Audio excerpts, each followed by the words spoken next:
Hi, everybody. We're back on our Minaurum Gold YouTube channel. Thanks for joining us. And I have David Erfle, juniorminerjunkie.com. David, thanks for being on the segment here. Oh, thanks for having me, Sonny. It's great. Thank you. Excellent. So you've been pretty busy attending quite a few conferences this year, and I've seen your commentary on Kitco. It's great to have you on and get your feedback on the sector. So let's just start off with the gold price. You're seeing quite a bit of downward pressure over the last week. What are some of the factors? And there's even some commentary that it could even go down to 1,200. What's your thoughts? It's basically the Fed.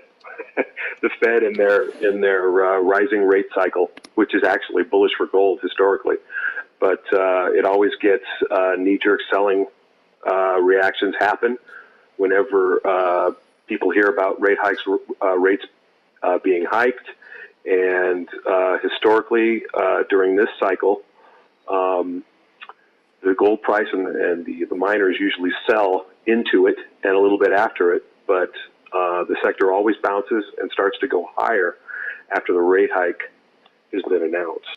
I'm just saying that's the big reason. And as far as gold going below 1,200, I don't see it happening. Of course, anything's possible with the gold market, but I really don't see the gold price going back below 1,200. Mm-hmm. Yeah, because with Janet Yellen raising interest rates by 0.25. Some other governments have followed suit. The Hong Kong government as well followed suit with their interest rate hike.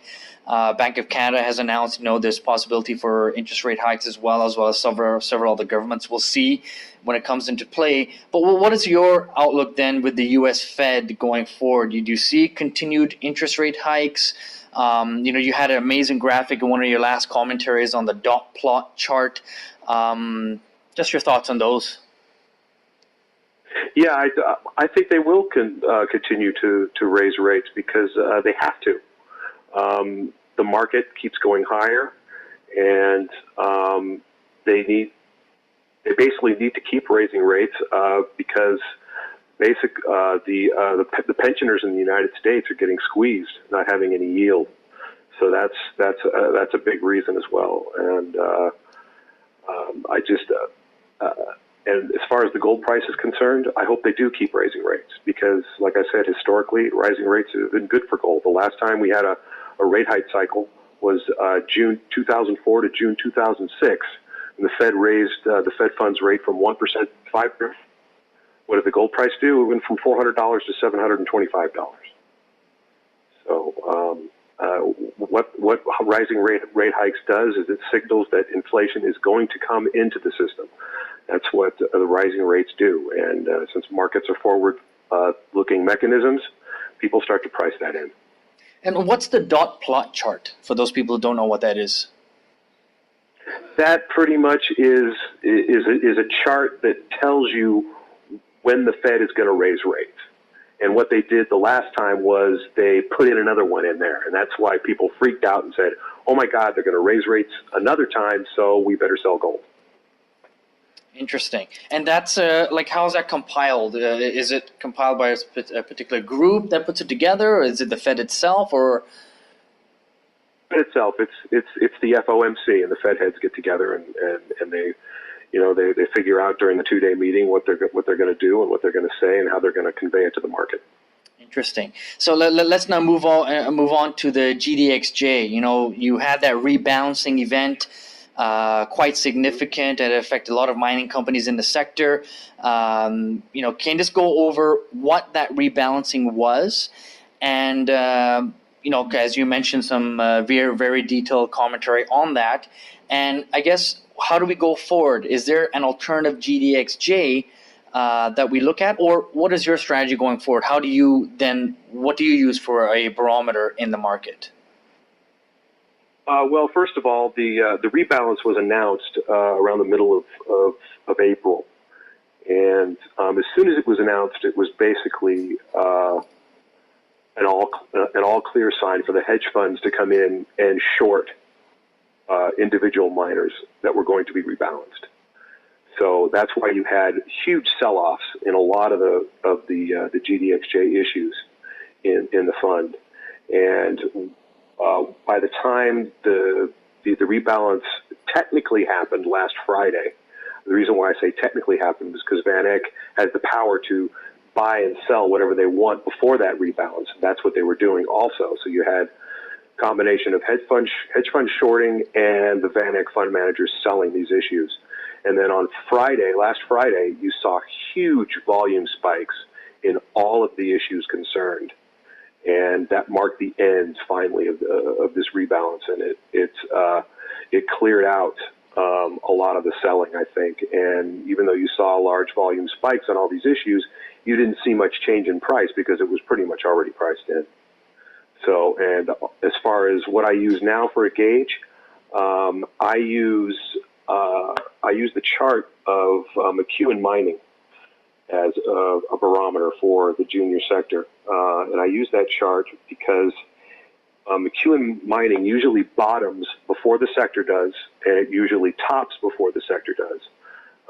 The McEwen Mining share price bottomed in August of 2015, and the sector didn't bottom until January of 2016. And then when the sector topped after the huge impulse move from January to August 2016, McEwen Mining topped a month before. And I think the reason being for that is McEwen is very respected in the industry, and he's very respected by retail shareholders. You know, he doesn't take any salary. He owns 25% of the company. So I think that's a big reason why it has that effect on the market. You mentioned that you're now looking at individual companies as a barometer. So is one of the factors also mainly based on the shareholder base? Like, for example, if a company is primarily held by institutions, that will obviously give you the behavior of an institutional shareholder, obviously depending where they're based, and retail, vice versa. Right. Yes, that has a lot to do with it. Yeah, and of course, it has to be a quality company, which I think McEwen Mining is. Okay, perfect. And I guess to round it off, then, let's talk about the financing. The state of the market in terms of financing junior mining companies as well as developers and producers. We've seen ever since last year. Financing is still very strong. You're seeing either private placements or non-brokered private placements, whichever it may be, even a debt structure deal, it be fully subscribed or oversubscribed. Even though we've seen some down pressure on the metals prices. What are your thoughts on that? Why is that happening still? Well, it's happening because the smart money knows that the major miners, the global miners, need to replace their ounces. And they're going to keep doing private placements. They're going to keep oversubscribing these private placements in the quality companies that have quality deposits, quality management in great jurisdictions with large land packages, because they know going forward that the majors are going to have to replace those ounces. And you're also seeing that in the share prices of these companies. A lot of the quality juniors that have these characteristics have already made 4-year highs, and while the sector has been going sideways. And the reason why I say 4-year highs are important is because 4 years ago, what happened in the gold sector? The $1,500 gold price was lost. And then we ushered in the capitulation phase, and the miner sector was decimated. So what you have now is you have a lot of these quality companies that are already trading as if gold is $1,500. So that tells me that since the miners lead the metal, this consolidation will resolve itself to the upside. Okay, perfect. Well, I guess any last thoughts for what we're expecting over the next few months in the summer, going into the fall, in terms of the state of the mining market? Do you feel that we're still positioned very strongly in the mining sector despite this downward pressure going forward? As long as you keep doing your due diligence and follow the money, act like a major. If I was a major, what would I be doing? That's the first thing you should be thinking about before you start researching these companies. Is take a look at them and say, if I was a major, would I be interested in this? Perfect. Well, thanks, David. I mean, that's been a great summary of the sector and your current thoughts on what's going forward. David, as you can, you have the newsletter writer, juniorminerjunkie.com. David, thanks again. Thank you, Sonny.